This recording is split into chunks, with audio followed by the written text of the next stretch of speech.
Hola, bienvenidos de nuevo a Pura Vida Católicos. El día de hoy vamos a continuar con Apocalipsis capítulo 20, versículo del 11 al 15. Padre Santo, por los dones del Espíritu Santo, concédenos la gracia de ser testigos del Evangelio, valientes y tenaces, para que la misión encomendada a la Iglesia, que aún está lejos de ser completada, pueda encontrar manifestaciones nuevas y eficaces, que traigan vida y luz al mundo. Por nuestro Señor Jesucristo. Amén.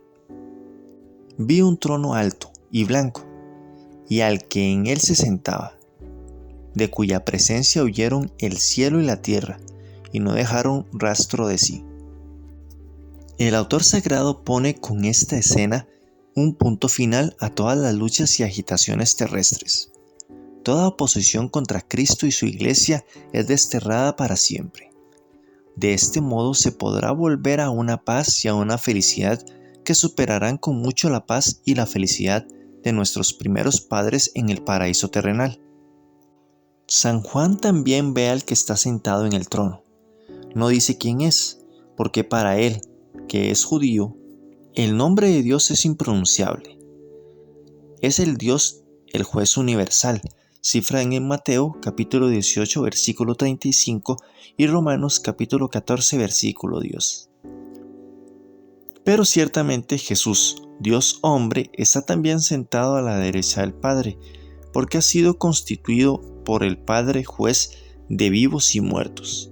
Cifras en Mateo capítulo 16 versículo 27, Hechos capítulo 17 versículo 31 y 2 de Corintios capítulo 5 versículo 10.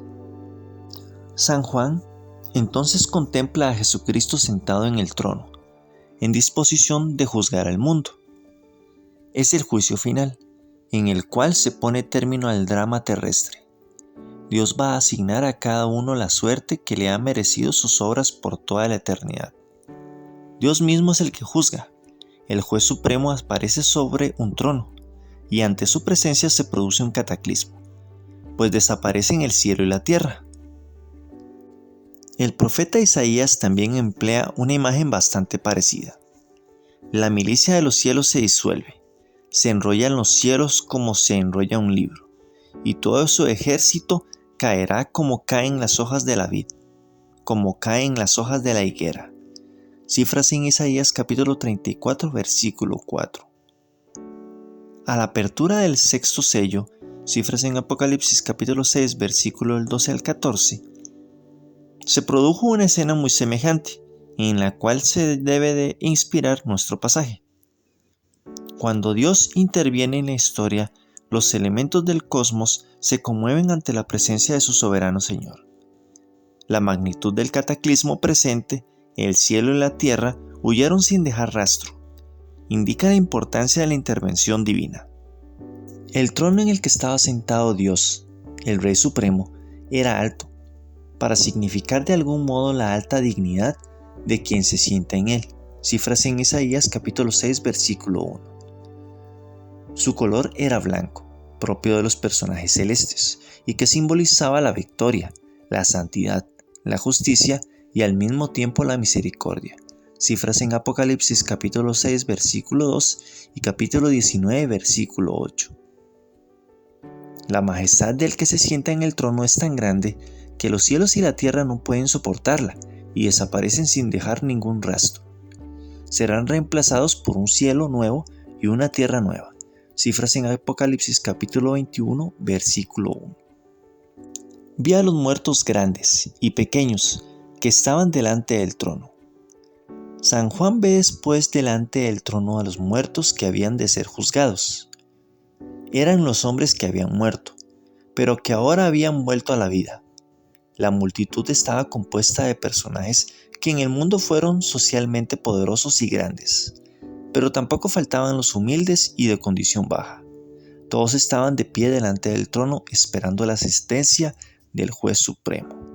Y fueron abiertos los libros, y fue abierto otro libro, que es el libro de la vida.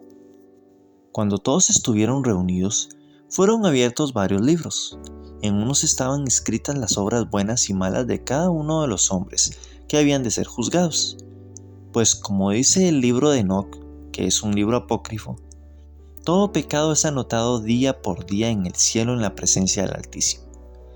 Según lo que resultaré de esos libros, recibirá cada uno la sentencia. Para unos serán unas bienaventuranzas y para otros la condenación eterna. La Sagrada Escritura nos habla con frecuencia de los libros de Dios, como para indicar que en el juicio divino se sabrá todas las cosas que hicieron los mortales, en un modo humano de concebir y expresar las cosas divinas, que de otra manera no podemos declarar. En realidad, como dice San Agustín, Dios no necesita los libros de memoria para acordarse de lo que ha hecho cada uno. Su presencia divina lo conoce todo y nada podrá escapar de su juicio infalible. Fueron juzgados los muertos según sus obras, según las obras que estaban escritas en los libros. Todos serán juzgados según sus obras, de donde se sigue que no basta solo la fe para salvarse, sino es necesaria las obras buenas. Todos los hombres somos responsables de nuestra conducta. Actuamos con libertad, pero debemos dar cuenta de nuestros actos. No podemos echarle la culpa de nuestra conducta a la serpiente, como hizo Eva, ni a las estructuras injustas, como quieren hacerlo los revolucionarios y los progresistas. El hombre fue creado libre y por lo tanto es responsable. Esto quiere decir que ha de responder al juez imparcial, que todo a todos juzga. En otro libro, es decir, en el libro de la vida, cifras en Apocalipsis capítulo 3 versículo 5, capítulo 13 versículo 8, capítulo 17 versículo 8 y capítulo 21 versículo 27, están escritos los nombres de los predestinados para la vida eterna. Cuantos no estén inscritos en este libro serán arrojados al conocido lago de fuego. Del libro de la vida se habla bastantes veces en la Biblia, ya que Dios tiene escritos a sus amigos, a quienes se prometen largos años. Entregó el mar los muertos que tenía en su seno, y asimismo la muerte y el infierno entregaron los que tenía, y fueron juzgados cada uno según sus obras. Todos los muertos tendrán que comparecer a juicio. Nadie se librará de él, porque tanto el mar como la muerte y el infierno o Seol entregaron los muertos que tenían en su seno para que fueran juzgados según sus obras. El mar, que se refiere al infierno, y la muerte están aquí personificados con tres monstruos insaciables. Cifras en Apocalipsis capítulo 1 versículo 18 y en Proverbios capítulo 27 versículo 20. O como poderosos carceleros que tenían a los muertos encerrados en remotísimas prisiones. Sin embargo, ante el mandato de Dios tienen que entregar dócilmente las presas que consideraban suyas. En el Salmo capítulo 139 versículo del 8 al 9, el cielo, el mar y el infierno son símbolos de lugares más secretos e inaccesibles. Aquí significa que no hay lugar, por muy oculto que sea, que no tenga que restituir todos los muertos. Ni uno solo de ellos podrá librarse del juicio de Dios. El Seol, que frecuentemente se traduce por infierno, no designa el lugar de donde los condenados serán atormentados por toda la eternidad. El Seol, en el Antiguo Testamento, designa una región tenebrosa, una especie de caverna donde iban las almas de todos los hombres buenos y malos, después de la muerte. En él no se daban ni premios ni castigos. Los muertos vivían en el Seol en un estado de semi-inconsciencia y eran considerados como sombras a la existencia terrena. Por consiguiente, el Seol, en el pasaje del Apocalipsis que estamos comentando, designa un lugar provisional que ha de desaparecer cuando Dios llame a juicio a los muertos. La muerte y el infierno fueron arrojados al estanque de fuego. La muerte y el Seol personificados son castigados como culpables. Fueron arrojados al estanque de fuego. Este castigo significa la ruina de su poder sobre la humanidad restaurada, es decir, sobre los elegidos. Su tiranía no se ejercitará ya más sobre los predestinados, sino sobre los condenados. La victoria de Cristo sobre el pecado lleva consigo la victoria sobre la muerte, que nació del pecado. San Pablo nos dice que el último enemigo reducido a la nada será la muerte. Cifras en 1 Corintios capítulo 15, versículo 25 al 26 y versículo 54 al 56. En el mundo futuro no existirá la muerte, como sucedía en el paraíso terrenal antes del pecado original. Cifras en Apocalipsis capítulo 21, versículo 4. Y, sin la muerte, el Seol no tendría ya más razón de ser. El estanque de fuego a donde fueron arrojados la muerte y el Seol es identificado como la segunda muerte, es decir, como la condenación eterna. Se le llama la segunda muerte por contraposición a la primera muerte, que se da cuando el hombre sale de este mundo. Esta segunda muerte se supone la condenación eterna, es lo mismo que el infierno o el estanque de fuego. Y todo el que no fue hallado escrito en el libro de la vida fue arrojado en el estanque de fuego. En él serán arrojados todos los hombres culpables, y en él padecerán eternos suplicios los que no han estado escritos en el libro de la vida.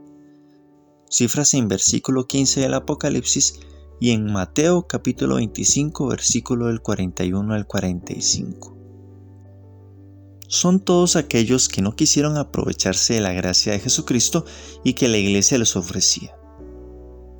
Estos tales serán arrojados al lago de fuego eterno, en donde habrá llantos y crujir de dientes.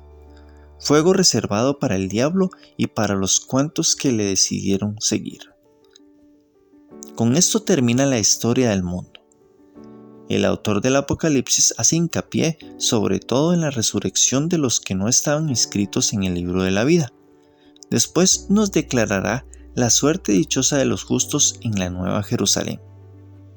Hay pues una resurrección final para buenos y malos, pero para los buenos será una resurrección de la vida, en cambio, para los malos será la resurrección de la muerte eterna, para el juicio eterno. Cifras en Juan capítulo 5 versículo 29. Y con eso terminamos el video de hoy. Espero que les haya resultado enriquecedor. La verdad, este Apocalipsis demuestra que el fin de los tiempos está cerca. Y no me refiero al fin de los tiempos, ¿verdad? Final que habla algunas denominaciones protestantes. Me refiero al fin de los tiempos de nosotros. Ha habido personas conocidas que antes son muy jóvenes e inclusive llegan a fallecer. Entonces tenemos que darnos cuenta realmente que en cualquier momento podemos llegar y haber fallecido. Tengamos la edad que tengamos, tengamos la salud que tengamos. En cualquier momento puede llegarse a dar eso. Así que sería bueno que todos empecemos a hacer un examen de conciencia. Todos vayan a confesarse, comulgar, que es muy importante. Mantengámonos en gracia, mantengámonos en vela y sigamos analizando el Apocalipsis, que es algo muy importante también. Si les gustó el video, denle me gusta, denle a la campanita para recibir todas las notificaciones, compartan el video con sus amigos y nos vemos en el próximo video.